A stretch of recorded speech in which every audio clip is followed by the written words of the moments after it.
Hi everyone, welcome to my channel. My name is Jennifer. In this video, I'm going to be unboxing this kit that I got from Clawlab. Now, if you haven't seen this product in action, it looks like it's an ingenious invention. You can make your own tufted rugs very simply. I'm going to begin by unboxing the package. I'll take all of the parts out. If there's any setup, I'll walk you through that. So if you're interested in learning more about this product, stay with me and I'll guide you through the steps. So the first thing that you'll see is a bunch of yarn. Purple, orange, pink, red, white, blue, green, yellow. It's like a real light tan color, and then black. I kind of thought that I would do a gingerbread house. I don't see brown in here, so I'm gonna have to pick out something else.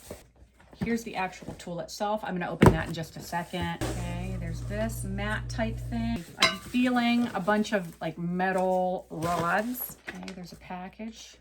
There is this gauze. I believe this is actually what you stretch over top of the frame, and that is going to be the backing that you make your rug on top of. Okay, there's this piece, and it does have Velcro. And then you have this part with dials. It looks like the corresponding must be top and bottom. They look very similar. Here's a box that the actual tool comes in. Now my box, the big box, was marked gray, and then there was also an option for pink, so the gun must actually come in pink as well. There is a nice carrying case that has a handle on the top, as well as the company logo right there. And there's everything that you would need inside. Okay, so it basically looks like the adapter, a cord, plug, and note. Keep hands away from the gun's front and exercise caution when operating. This does open up. I'll give you a look at the tip there. It's kind of like a cross between a jigsaw and like a sewing machine. There's the guides there on the top. There's a trigger switch right there. There is some type of a dial on the back. You must be able to speed it up or slow it down. I'm sure in the beginning I'll be doing it like at a snail's pace. Place A and B on a flat surface and rotate the knobs. It looks like you want to have these parts all in the same orientation. Okay, so now they're all facing the same way. Fully insert 2 crossbar C into the protruding side of rod A. Which one's A? Is it labeled? It looks like it's going to go this way. This would be A and this would be B. So we want to find C1 and 2. Are these labeled? I don't see any kind of label. I'm going to have to guess. There's 2 that look like this that have the holes and 2 that look like that. So I'm going to set them together and see if I can figure out. Well, these, okay. These have 2 little holes, so they must go to these because they also have 2 holes. So we're going to slide those on. Oh, it does go on. Okay, so that does slide on. And obviously this is going to be too big for my table shortly. But that's going to go like that. All right. And then this side is going to do the same thing over there. I'm sorry, this is going to be a little difficult to try to film. Okay, that slips on. 2 crossbars are not distinguishable by top or bottom. Yep, you're right, they aren't. Insert rod E, curved side up into the upper groove of rod A. Okay, these look pretty much the same. I mean, they're calling them A and they appear to be the same. So these basically go in here. And you do want to kind of back that out a little bit. And then these also go in here. Okay. I'm sure it's going to want us to add hardware on these. So let me find where the hardware is. Find these little screws. And they're also going to give you real tiny threaded, like it's a tiny hex screwdriver. 2, 4, 6, 8. I've got 9. Why do I have 9?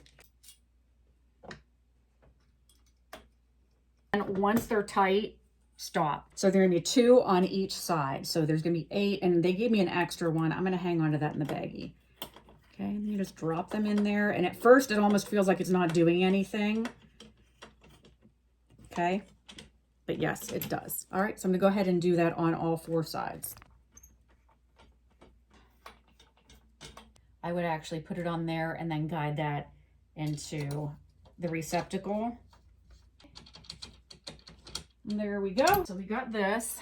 Okay, and we're going to find these little dealies. They appear to be the same. I don't think there's an up and a down, but that goes in here. Fully insert until they snap into place. Ooh, I'm kind of afraid. It says they snap. Oh, they do. I was afraid I was going to break it. They do snap, but they also kind of look like they might have damaged that plastic a little bit. Okay, so then we've got that. Okay, now you can put the fabric on this rod, which actually goes at the top. The yellow stripes should be running up and down.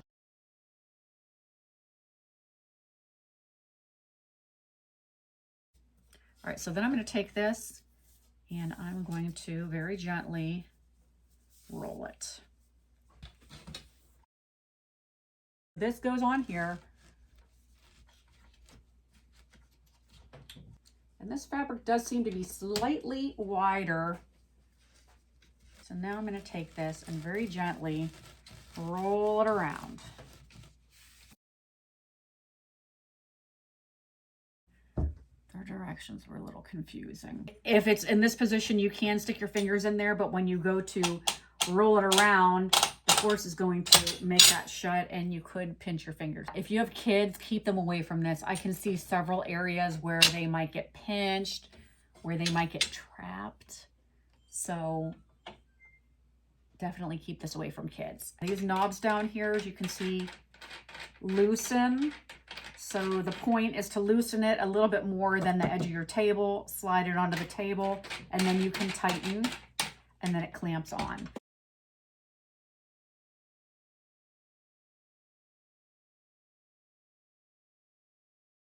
Now I'm going to be putting the fabric on the frame, and the first part is to lift both of the sides up, and then you take this part and you feel like you're going to break it. It's kind of stiff at first, but you gently, okay, there we go. Do the same thing on the other side. You almost have to kind of like unsnap the top of it and then work your way down. I think because it's new, it's a little bit on the stiff side. Okay, so here's my roll at the top and it's threaded forward, and then you take it through this top bar. Okay, we're going to take it through and we're going to leave a little bit extra. Take that knob and turn it one full swing to get this part started. And you're going to turn it away from you. That looks to be about a click. Now we're going to thread these inside and clamp it shut. All right, and then clamp it shut. And then we're going to take this lever and push down, and it's going to pull that. And I'm going to do the same on the other side. Ooh. And it's going to pull that nice and tight. Now we have to tighten the top. Rotate this clockwise. Okay.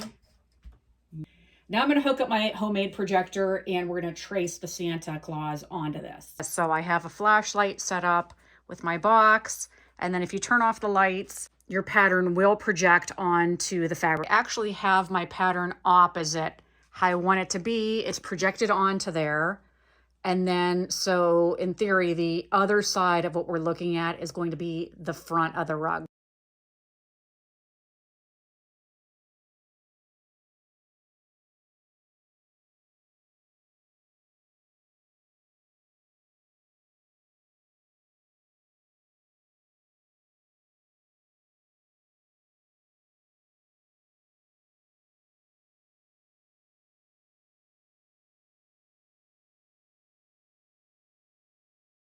So now I'm going to thread this. You're going to need to take that cap off.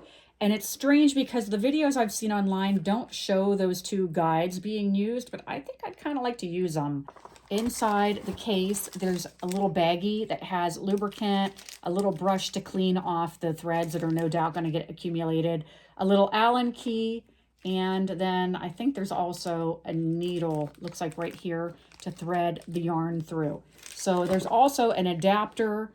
I'm in the US, so this is the plug I'm going to be using. And then there is a USB, looks like C type cord included and Velcro. So I'm going to go ahead and get that all set up. Okay. Okay, so there's a pink, and then I'm also going to be using like this flesh color for Santa's face. There are actually 3 threading needles in there. Okay, so I'm going to go ahead and load this. Obviously, I have it unplugged, and it did include lubricant, and I didn't know if I had to do that before first use.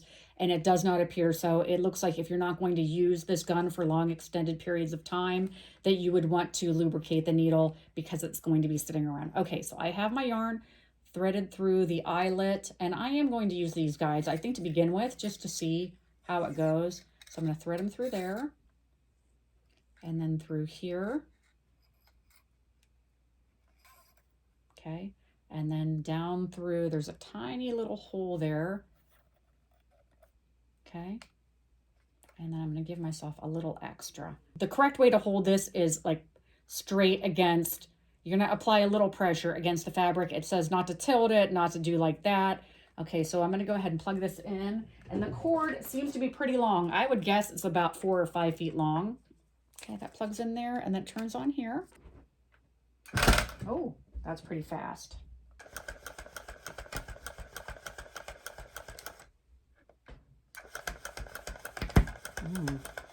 Okay, you do need to apply pressure because it will do like a jigsaw and kind of jump. And I really don't know how close these rows need to be. Okay, so I've got a couple colors done. A few things you have to kind of watch out for. And another reason I probably would guide it through here too is if you just have it through here, this yarn slips out easily if it's like you just cut a piece off. That's been a little bit irritating. I'm still running it in kind of a slower mode, and you really have to push in towards the fabric. That's another hint. As well as you have to go up and down.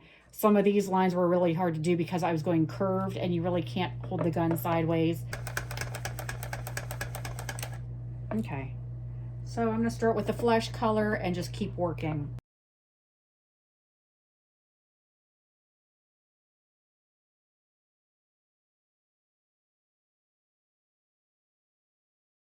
All right, one issue I'm having is when you're pressing on this gun, sometimes it almost like opens up these channels and kind of like damages the fabric, and then it won't weave. So if that happens to you, it is frustrating, and I'm sure it's because I'm new at this. But if that happens, it seems like if I go over to another area and start kind of getting that a little bit more built up, then you can come back to those areas and then try to weave. But I have big spaces in here where this gun is just not doing what it's supposed to be doing. So you can see like there's a large gap here where that fabric, where those lines kind of opened up. I'm going to just keep trying to go over this. And I don't know how far apart you're supposed to make your lines either. See, like that didn't take at all. So there is a learning curve. I don't know if I make this go faster, if it helps. Let's try it. Maybe the faster it goes, the better. That does seem to kind of help. And you really do have to push on it. Maybe I just was going too slow. Let's try it in those areas faster. That does seem to help. See, that kind of punctured that and kind of damaged that fabric.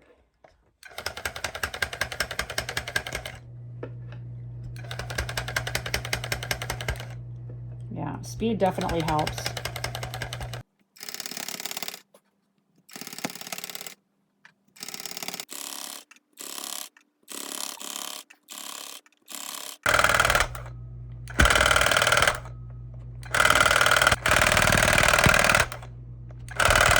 Okay, and here's how far I got. I actually ran out of white, so hopefully I have some white yarn that is compatible. One thing, it does waste a lot of yarn, but I don't know that there's any way around it because when it comes through, it shears it off. So here's what I got so far. I'm going to take a break and come back and do this tomorrow. Okay, this is day 2 of my project. I don't know if the camera will pick this up. That is Clawlab's white. This is white from Hobby Lobby. I'll tell you right now, it is a little bit different. So save yourself the aggravation and order off of the Clawlab website or whoever carries this yarn, because if you can see, this is thicker and it stays in the gun better. I'm having to rethread the gun every couple rows because it keeps falling out. Also, the ball of yarn is shaped kind of like oblong, where theirs is more of a ball, which rolls better. When there's strain on this, it is seeming to pull out of the gun. Also, because of the white difference, I'm going to go in and fill in some areas up here to hopefully camouflage that. But I'm going to go ahead and do this section over here. All of that is white. I hope I actually have enough. I might run out again.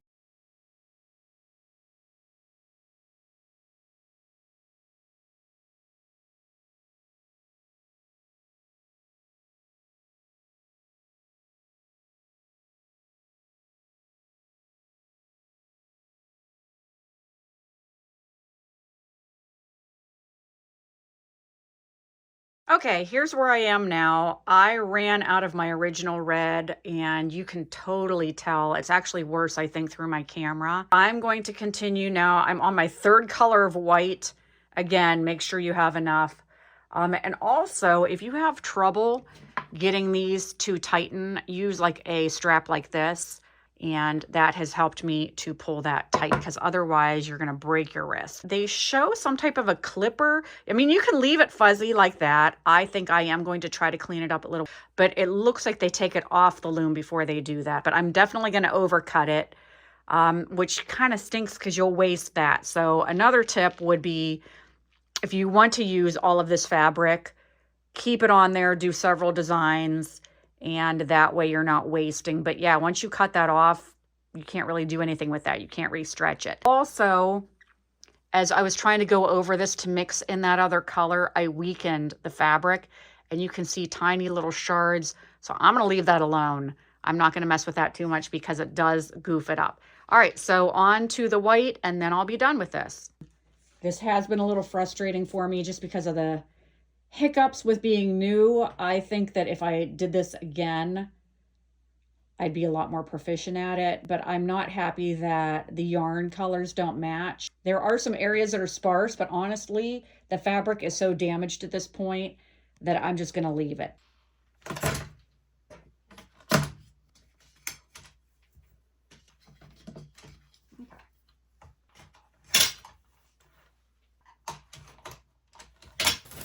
Okay, so I have out my electric shaver, and I know this is not the intended purpose for this product. However, it is doing a really good job. One thing, do not drag the red into the white because it does show, so I had to kind of go over that again. It turned it a little bit pink. This is just trial and error. I don't know how low you're supposed to go, but it is doing a really good job. You could probably do different sections at different depths. Whoops. I'm going to try not to get too low, though, and wreck it. Especially down here, where this was a little sparse anyway. I ran out of yarn. So I hope this video was helpful. I'm going to close it out with a shot of the pillow when it's finished. I'm not going to film all that. If you have any questions about this product, let me know, and I hope it was helpful. I will leave my affiliate link below.